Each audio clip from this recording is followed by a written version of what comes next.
அன்பின் பொருளாக ஆண்டவராகிய இயேசு கிறிஸ்து மூலமாக இந்த அன்பின் கிருபையான நாளிலே ஆண்டவருடைய தயவிலும் ஆண்டவருடைய அன்பிலும் மீண்டுமாக ஒவ்வொரு நாளும் ஆண்டவர் உங்களை சந்திக்கும்படியாக ஆசீர்வாதமான நாளாக நமக்கு கொடுத்தபடினாலே நாம் ஆண்டவரை ஒவ்வொரு நாளும் நன்றியோடு விசுவாசத்தோடு நாம் ஏறெடுப்போம்.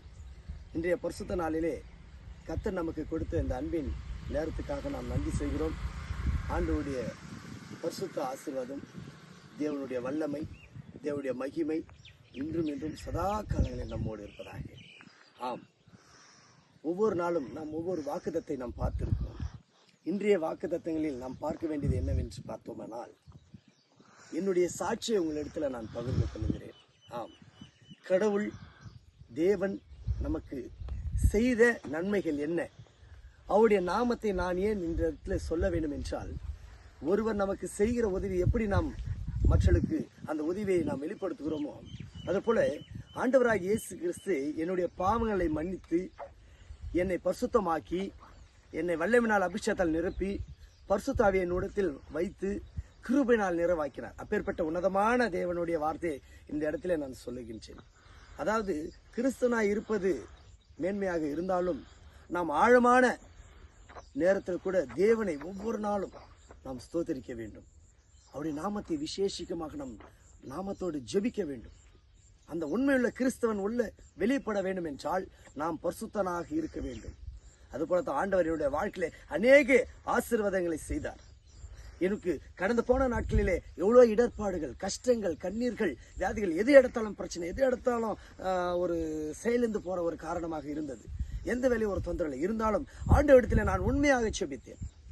ஆண்டவரிடத்தில் உண்மையாக கேட்டேன், ஆண்டவரே ஏன் இப்பேற்பட்ட ஒரு பாடுகள், ஏன் இப்பேற்பட்ட ஒரே ஒரு தொந்தரவுகள், தொல்லைகள், கஷ்டங்கள் என்னுடைய வாழ்க்கையிலே வந்து கொண்டிருக்கிறது, இதற்கு என்ன முடிவு என்று ஆண்டவரிடத்தில் ஒவ்வொரு நாளும் கேட்டு என்னுடைய மனதை ஆண்டவரிடத்தில் நான் ஒப்புவித்தேன். ஆண்டவர் உன்னுடைய இருதயம் கலங்காது இருப்பதாக என்று சொன்னார். கவலைப்படாத மகனே, நான் உனக்கு துணை நிற்கிறேன், பயப்படாதே, வருத்தப்படாதே, நான் உன்னோடு கூட இருக்கிறேன் என்று ஆண்டவராகிய இயேசு கிறிஸ்து நமக்கு சொன்னார். அதன் பிரகாரமாக நான் எழுந்தேன், வீழ்த்தேன், ஜெபித்தேன், ஆண்டவரிடத்திலே என்னை முழுவதுமான அர்ப்பணித்தேன். ஆண்டவர் பெரிய கிருபையினால் நிறைவேற்றினார். இப்போது உங்களுக்கு முன்பாக இயேசு கிறிஸ்துவின் நாமத்தை சாட்சியாக உங்களிடத்தில் நான் பேசிக் கொண்டிருக்கிறேன் என்றால் ஆண்டவர் செய்த அற்புதமான காரியம். ஹல்லேலூயா. அதுபோல என்னுடைய வாழ்க்கையில ஆண்டவரை நான் எப்படி இறுக்கி பிடித்துக் கொண்டேனோ, ஆண்டவருடைய வார்த்தை பேசிக் கொண்டிருக்கிறேனோ, அபிஷேகத்தால் நிரப்பப்பட்டனோ, அதுபோல உங்களுடைய வாழ்க்கையில் ஆண்டவர் நிச்சயமாக பேச வல்லவராக இருக்கிறார். உன்னோடு ஆண்டவர் பேச ஆயத்தமாக இருக்கிறார். நீர் உன்னுடைய இருதயத்தை தேவனிடத்தில் ஒப்புவித்துடு. ஆண்டவர் அந்த இருதயத்தை சுத்தப்படுத்தி பரிசுத்தப்படுத்தி உன்னை மேன்மையாக வைப்பார். நீயும் மற்றவர்களுக்கு ஒரு உகந்த காணிக்கையாக, உகந்த பிள்ளையாக, உகந்த பரிசுத்த மகனாக, நீ சாட்சியுள்ள பிள்ளையாக வாழ்வாய் என்பதற்கு ஆண்டவர் உனக்கு ஒரு அற்புதமான பரிசுத்தமான காரியத்தை இன்று முதல் ஏற்படுத்துவார். உன்னை நீ தேவனிடத்திலே ஒப்புவித்து விடு.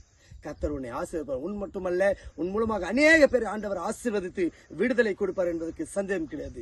நீயும் உன் வீட்டாருமே வென்றால் கர்த்தரை சேவிப்போம். அதுபோல நானும் என் வீட்டாரும் ரட்சிக்கப்பட்டிருக்கிறோம். தேவனை ஒவ்வொரு நாளும் ஆண்டவரை ஸ்தோத்திரத்தை நன்றி செலுத்தி அவருக்கு முன்பதாக அவருடைய நாமத்தை விசேஷமாக தேவனுடைய வார்த்தை ஒவ்வொரு இடத்துல சொல்லுவதிலே நாங்கள் பெருமகிழ்ச்சி அடைவதற்கு இதன் மூலமாக தெரிவித்துக்கிறேன். இதை உங்களாலும் ஆண்டவர் எப்போதும் உங்களை நினைத்துக் கொண்டு இருக்கிறார். ஆண்டவரை நீங்கள் தரிசிப்பீர்கள். கர்த்தர் நிச்சயமாக உங்களை ஆசீர்வதிப்பாராக. ஆமென்.